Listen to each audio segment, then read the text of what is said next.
And hello, everybody. Welcome to The Sports Station. I am your host, Daniel Graham, and with me today is Mark Inserra. We're going to be talking about some sports, and I think one of the major things starting off today is that Giants training camp, of course, started.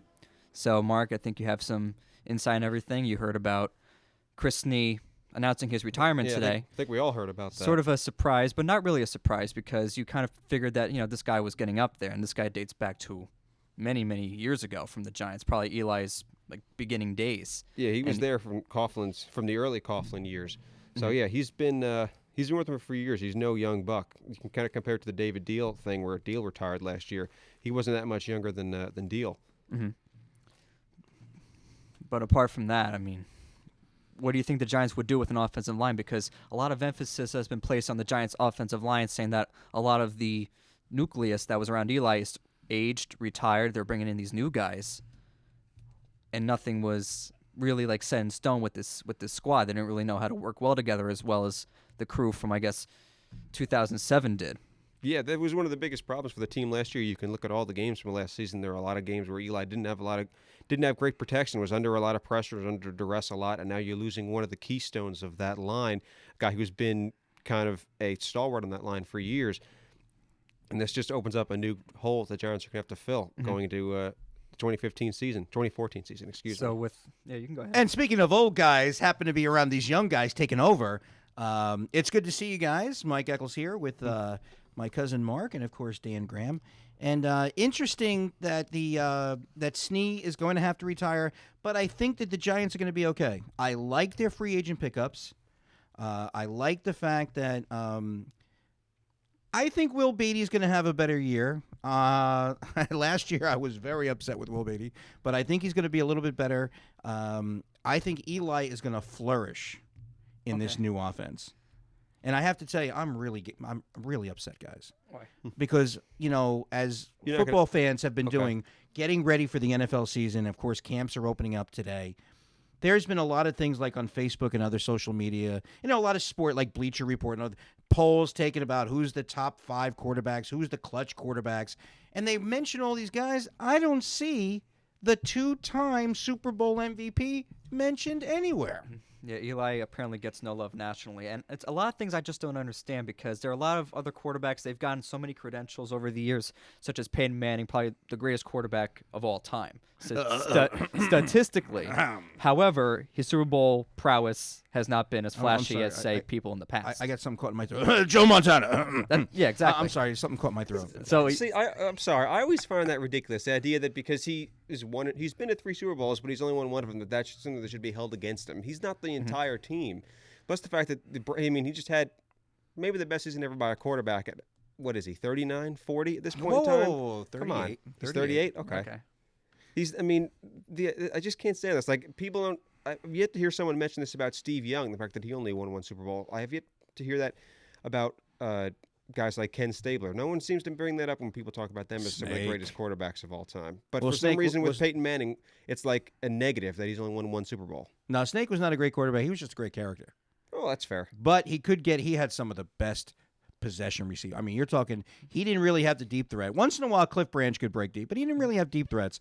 But boy, he could just sling that ball into Biletnikov's hands, and Biletnikov would just magically, him or Dave Casper. Snake. Where did Ken Stabler come from? Well, Mike, we're going to have to spend the rest of the podcast explaining to everyone who Dave Casper and Biletnikov are. Well, you brought up the 70s here, coming up with Kenny Stabler. Yes, please, people, get into your Wikipedia while you're listening to this podcast, and you'll start to figure all this out. Just ask your iPad, who is Ken Stabler? You'll get an answer. Yeah, I have a Google app on my phone. I can just talk into it, sort of like Siri. But the one thing that I want to look forward to with this Giants offense is that this is Ben McAdoo's offense. This is this type of offense that Aaron Rodgers was fixated into. And it's a more West Coast-friendly offense, which means 3 or 4 receivers at a time, which means that there are going to be more options for Eli to throw to, which means that he might be working on a quicker release. With Gilbride's offense, there was a lot of running north and south. There was multiple tight end setups. So a lot of times when Eli was dropping back to pass, usually behind center, dropping back and everything, he had to wait a little while for his receivers to break or one of the tight ends to break out. And that usually meant that the defense will be blitz happy because maybe the offensive line was sort of whatever. I'm sorry, what's the tight end?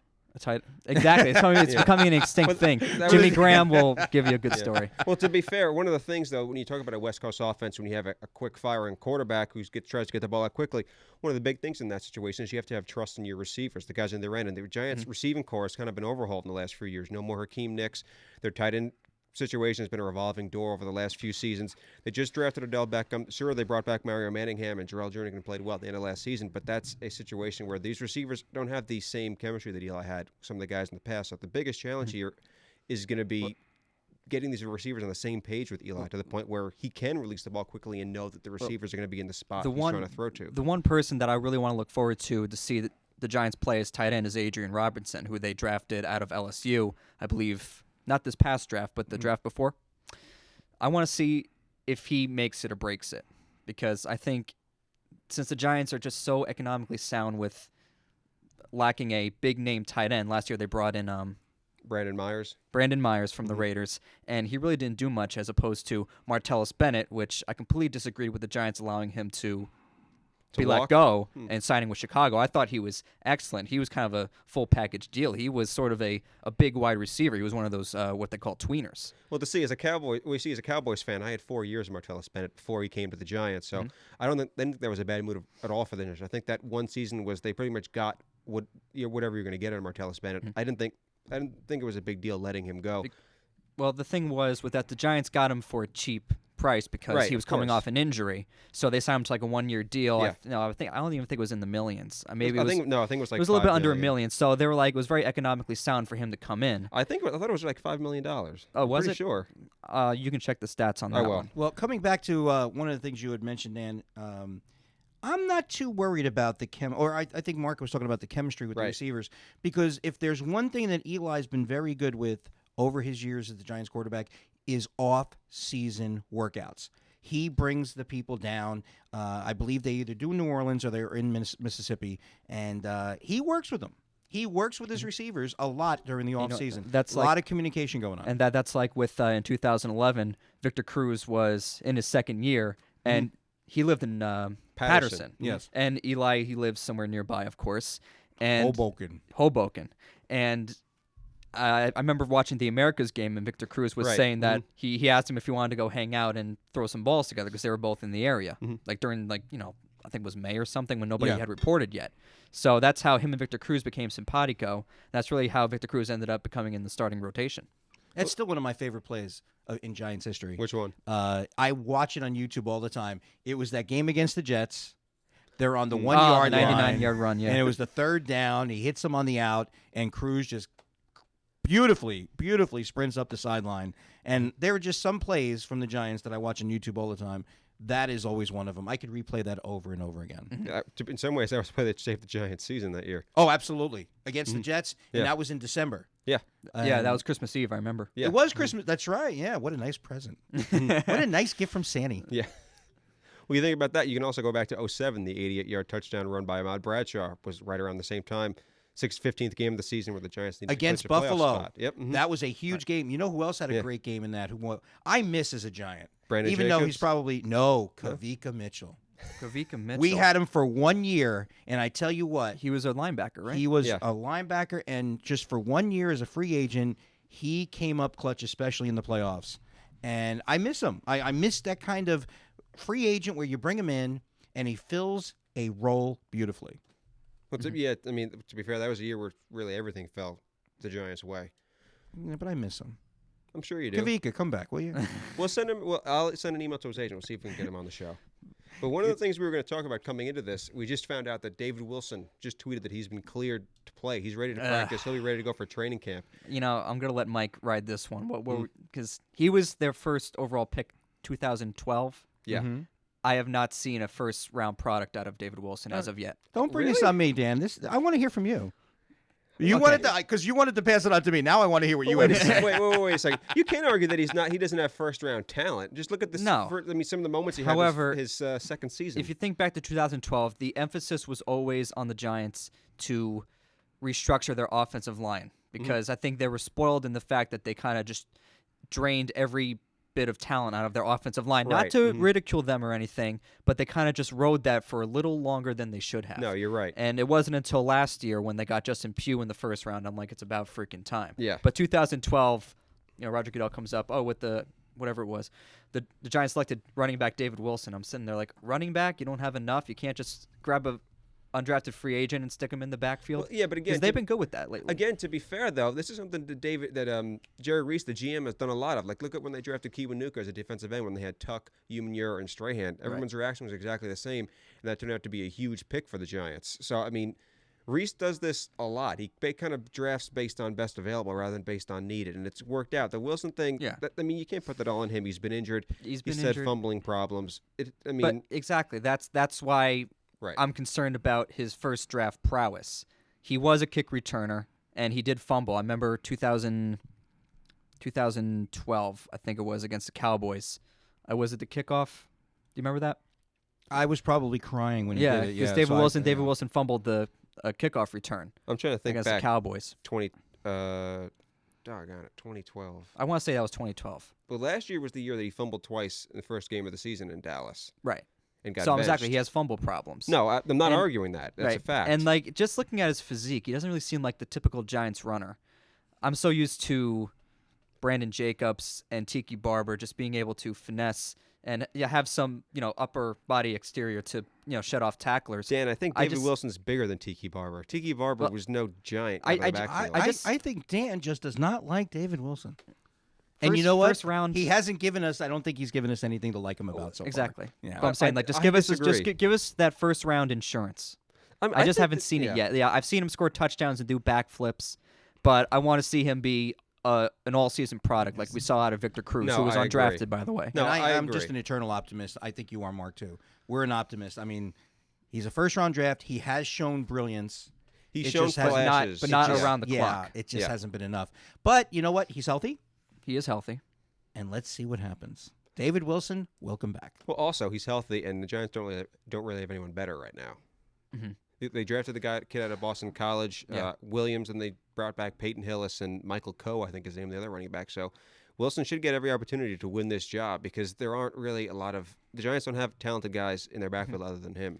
And like I said, he's a first-round draft pick. You got to give him the opportunity to show us stuff, and this should be if last season wasn't it, this season better be it. The one thing I would like to point out with Ben McAdoo's new sort of West Coast oriented offense is that there may be a lot of opportunities for screen passes to the running backs. Well, that's the kind of thing. So maybe the Giants are looking for a double threat, someone who can catch and run. Well, that would be ideal with David Wilson's speed and elusiveness as you get him out into space to a so situation where he can run in the open field. Not only the speed, but I think the new youth of the offensive line. Right. Guys who are going to be able to get out there and get out in front of the running back. That's not bad, Dan. Thank you. Not bad. I want to switch things up for a little bit because I want to get your guys' opinion on something. Yes. Again, my wife and I were sitting at home, and it was on the weekend watching movies, and we love watching the movie with Brad Pitt playing Billy Bean, the general Moneyball. They still have the best record in baseball. I noticed that too. How do these Oakland A's continue to do this every year? They're either smart. competitive or at the top of their games. They're smart. They draft well. They trade well. It's like when they made those deals, they traded away. I think it was Gio Gonzalez and Trevor Cahill, who were two of their best pitchers at the time. And everyone said, "What are they doing?" But the guys that got back in that deal are guys that have been helping them ever since they made those trades. So they're smart. They draft well. They trade well. They have just a really intelligent front office that knows when to knows which moves to make. And also, I think Billy Bean, he's also very well with live and let live. That sort of mentality, because a lot of players come in and they'll get them for like a fraction of the cost. For example, Bartolo Colon. Right. How old is he now? 40? Oh, I thought he was older than me, and I'm 48. I don't think he's that old. He came in a few years ago with the Oakland A's. He actually was very, very well. Did very, very well for them. He did. As for someone his age. No, absolutely. Someone his size, by the way. But of course, this year the Mets signed him to a kind of lucrative deal, and Bartolo Colon was kind of sitting there when it came time that he became a unrestricted free agent, and Billy Bean kind of just let him walk. He says, "You know what? Go where you think you're going to be financially set. I wish I can give you the money I can, but I have a team to assemble with the money that I do have. The Mets have deeper pockets than I do. If you think you can get a better deal out of the Mets, go ahead and negotiate. If you want to come back here, you're more than welcome to. But we have someone else to take your place if not." He's smart. He doesn't overextend himself. They because- don't throw money at people. They don't waste money. Because it annoys the hell out of me when they re-sign players, and it just seems like the general manager has to get on his knees and beg. It's like, no, you're the centerpiece of our team. We're trying to put a team together, and we need you to make sure that everyone's in line. Sort of like, I don't want to say Derek Jeter, but like, someone just like with a centerpiece of an organization like Derek Jeter, but someone who just comes in just because of the money and the what's the word I'm looking for, prestige Yeah. of being the centerpiece of the team, and then they get a better gig elsewhere. Robertson Cano. But something like that, and like these general managers just get on their knees like, oh please, and Billy Beane is more like, it's okay, there's someone in AAA coming up, we might be getting this other guy, it's okay. Well, let me ask you guys. I would like to hear your opinion on this. Yes. Just like you were saying, Dan, live and let live. If you get to the point where you're an all-star, you're a superstar, and now the A's cannot afford you, go get your best deal. Right. Down the line, do we see, just like with, you go all the way back to Reggie Jackson, you go back to, of course, Jason Giambi, Johnny Damon, when they could no longer be afforded by the A's. Who gets Cespedes? Is he going to attract that kind of money when it comes to the point where, I'm sorry, we can't afford you anymore? Yes, he will. And I think the reason, as much as his on-field performance, will be the kind of personality and the prestige that he brings with him. The fact that he's a very, I can't think of the word right now. The fact that he's really well known, that he'll bring a lot of fans to the ballpark because people know who he is. He's Yoenis Cespedes. He's kind of like a step below Yasiel Puig. Everyone knows who he is, and will be an attraction at the ballpark. So I think someone will be willing to give him money. I think in name he's below Puig. In talent, he's well above Well, Puig. we saw that in the home run derby. Cespedes trounced the competition. Yeah, but you can't, 2 years in a row. use a home run derby as a way to gauge talent. But you can show off your power. And the competition this year sucked. It was the Yoenis Cespedes show, from what I saw. You think somebody's setting himself up? Look I at thought it was me, good look at publicity. me. Where's my money, my payday? Exactly. That's what I'm saying. Won 2 years in a row. He has those sort of credentials, even though they don't really matter. But he can just put that down on a resume. And of course, this is the type of talent that teams with in a bigger market, such as the Yankees. I wouldn't be surprised if the Yankees wanted to take a bold move at him. I don't think so. Yankees would not. You sign would be Cespedes. surprised. You would be surprised. Well, I see, think Brian Cashman, he does a lot. Yeah, but you wouldn't sign a guy who's what's Cespedes hitting this year, like 240? I don't think. I mean, first of all, Brian Cashman might not be there when Yoenis Cespedes becomes a free agent. First of all, and second of all, the way the Yankees' long-term deals have turned out so far this year, granted only 1 year into them with Beltran and McCann and Ellsbury, I'm not sure the Yankees are going to be willing to hand out a lot of long-term contracts in the future. That'll be interesting to see. Because every time they say that, they do it anyway.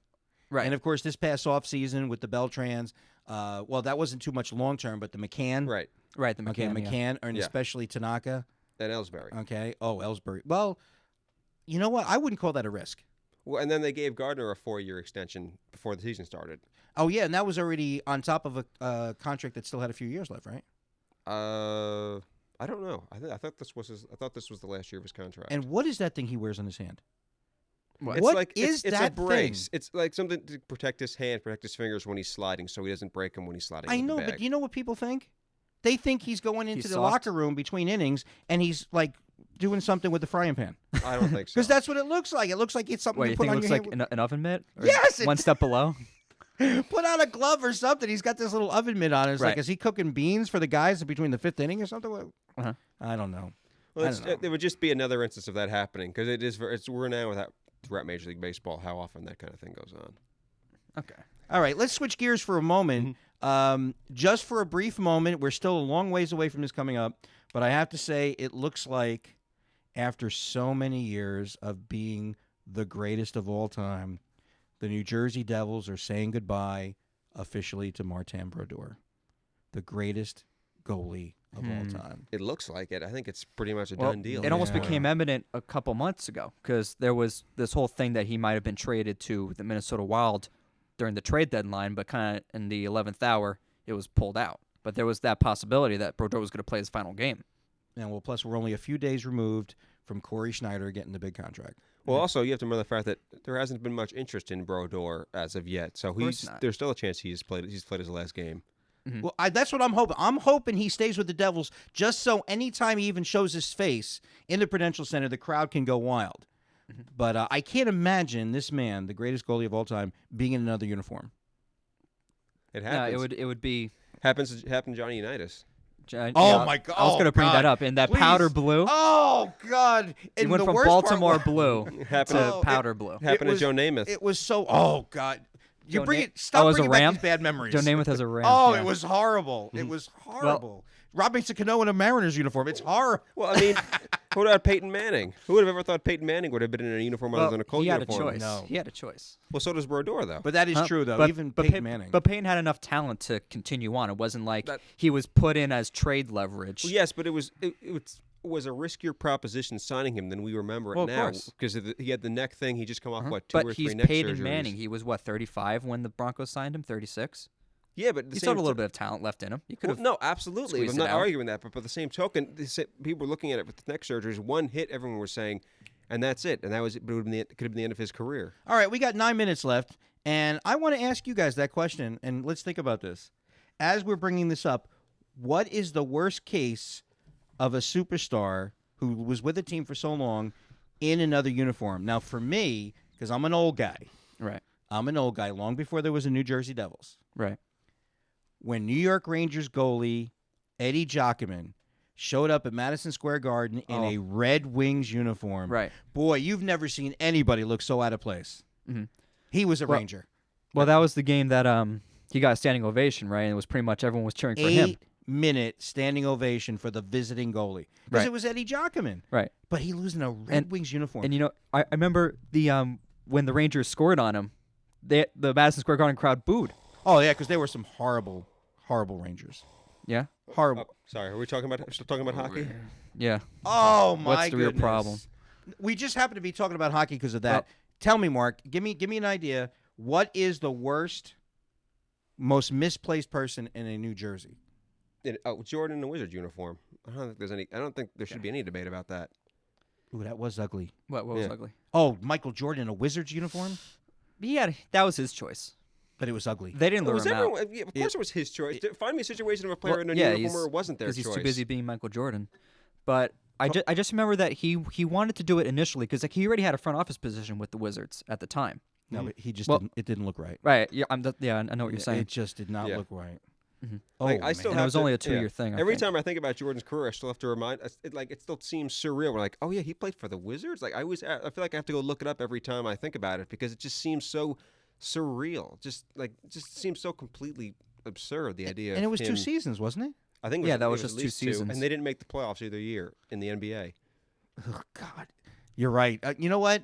Yeah. Maybe Jordan in the Wizards uniform might be the worst. Yeah. Not as bad as Robbie Cano in a Mariners uniform. Well, see, that's different though. I'm not going to let that one go. I'm sorry. He looks horrible in a Mariners uniform. Because now he of course, is away from the Yankees. He grows a beard. He looks horrible. I'm sorry. Robbie, you should be a Yankee for life, and he's not. Why are you blaming him for that? It's not his fault he got offered $240 million. Well, if I was off, let me say, if I was offered $240 million to stay with the Yankees or to go to Seattle, I'd take the money. Yeah, I agree. You got to take the money. And that's coming from a man who already has almost $240 million. I mean, so Dan, you know how Yes. much we make here at the college I teach at.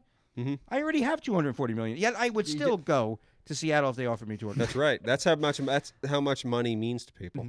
I was just looking up when we were going on the topic of athletes and looking strange in a uniform. Yeah. I was thinking back to when Karl Malone, the longtime Utah Jazz star, was playing for the Lakers. Oh yeah, I forgot about with that. Completely out of yeah. place. Yeah. Did not look good. Mhm. And one more candidate, even though he played for the Vikings afterwards, Brett Favre in a Jets jersey. Brett How- Favre in a Jets jersey looked actually That was backfired the beginning of beyond Brett a Favre in reasonable that doubt. Falcons jersey to begin his career with. Oh yeah, that does look weird. in Yeah, that it looks respect. That wasn't very his fault. weird. That wasn't And his of course, fault. the fact that Jerry Glanville didn't even want to play him. Yeah. Can Yeah. you imagine? Can you imagine? I mean, we already have our own opinions. A lot of us do about Jerry Glanville. Brett Favre's not good enough to play on your team. They had Chris Miller, 'Cause- dude. Well, he was. Well, of course. Who? Well, Who was that He let- Falcons quarterback? He took him to the playoffs. Give him that much. Because, well, I think Brett Favre fell on good fortune because, of course, he was a gunslinger out of USM, Southern Miss. And Jerry Glanville came in, and he was like their second-round selection. or something, if I remember Was it correctly. second round? Yeah, it was Yeah. second round. Second round Yeah. or something. So, and I think Jerry Glanville, I remember the quote Jerry Glanville said that he said Brett Favre was a 5-year plan and I was working under a 2-year contract. That was his quote. So he comes in like, Brett Favre's this raw gunslinger, not afraid to take risks, as we saw throughout his career. And Jerry Glanville's going, who does this kid from Mississippi think he is? Who does he think he is? And then after a while, it just seemed like it was good leverage to trade Favre to the Packers for I think they traded him for a first-round pick. Yeah, it was a first-round pick. Because Ron Wolf was the GM for the Jets the year before, and he wanted to draft Brett Favre to the Jets before the Falcons chose to draft him. Mm-hmm. And Ron Wolf ended up becoming the GM of the Packers, and he sent a first-round pick to the Falcons for Brett Favre, and the Falcons were like, all right, we got the better end of the stick on this deal. Yeah. Yeah, backfired. And thankfully, Brett Favre fell on good fortune that he had a coach like Mike Holmgren, who was good with offenses and quarterbacks, considering that he was with the 49ers. Yeah. Before he was with the Packers, with Montana and Young. And Bill Walsh. And he let Brett Favre, he gave Brett Favre a lot of liberties. Yeah. And Brett Favre says, I can do this. And Holmgren goes, okay, because it's both our jobs if you can't do it. Mm-hmm. And that's where he came into place. All right, guys, we got about 4 minutes left. I want to get final thoughts before we end our first podcast here. Mark, any final thoughts on anything you want to talk about before we go off the air? All right. All right. I'm not sure why no one's talking about Brian Cashman being on the hot seat. This is a guy who went out this winter and spent all this money on McCann and Beltran and Ellsbury and Tanaka. And while 2 of those deals have turned out fine, 2 of them haven't. 2 of them look pretty bad right now. And you have a team that's only 3 games out but looks pretty lethargic at this point in the season. And plus, also look at Cashman's time as a player developer. He has yet to draft a position player for the Yankees who has made an all-star team. In his entire time as a GM, he has not drafted one position player since 1998 who's made an all-star team for the Yankees. So I'm not sure why people aren't talking about the possibility of Brian Cashman losing his job right now. Interesting. So it might be over. I think it should be at this point in Well, time. I mean, is it a somber thing that he's leaving? I think he did a lot for that organization. I mean, I don't think that they would throw him out into the street and feed him to the wolves or anything.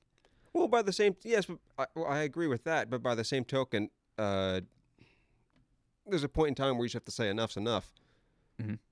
And I'm not sure like I said, sorry, Mike. I just feel like he hasn't brought a whole lot to the organization. Some of the moves he's made that have helped the team haven't exactly been like signing CC Sabathia or signing Mark Teixeira aren't exactly like difficult moves to make.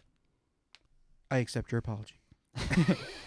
Dan, let's hear some final thoughts on you, buddy. What do you want to talk about? Cashman, I really enjoyed what he did in the late 90s because everyone knew that people like Derek Jeter and the pitching staff that they had at the time, like help me out here, Pettit and Cone and David Wells. Wells, and that he was able to bring in top-tier talent to support them.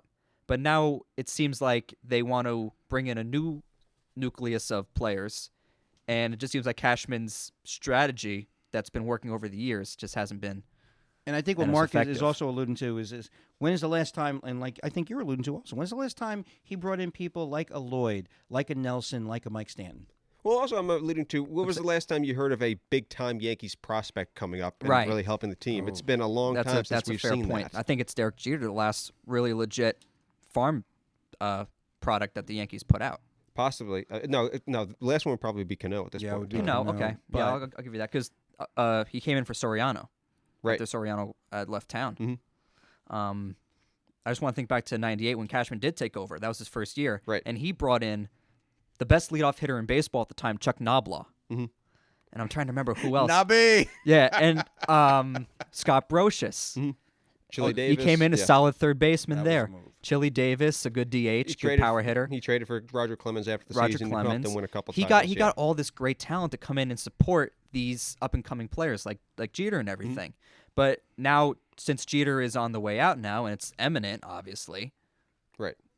you need to really start from scratch here and bring in some players that you know will be there for the long haul. Well, that was his job. That's what they drafted Cito Culver a few years for in the first round as a shortstop, and Culver hasn't panned out. Right now, was a 2011 draftee, 2010 draftee. I'm not sure who's still in A-ball. So, yeah, he just, like I said, his talent as a developer just hasn't been there, and that's one of the reasons. Like I said, with the way the team's going now, I'm not sure why people aren't talking about him being on the hot seat.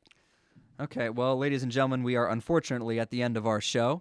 And this has been the Sports Station with me, Dan Graham, and Mark and Sarah with me, and Mike Echols being a supporting catalyst. And we'd just like to thank you for listening to our first podcast. We're going to be sure to make plenty more so that you have listening pleasures to tend your ears to. So for right now, for Mark and Sarah, for Mike Echols, this is Daniel Graham here on the Sports Station signing off.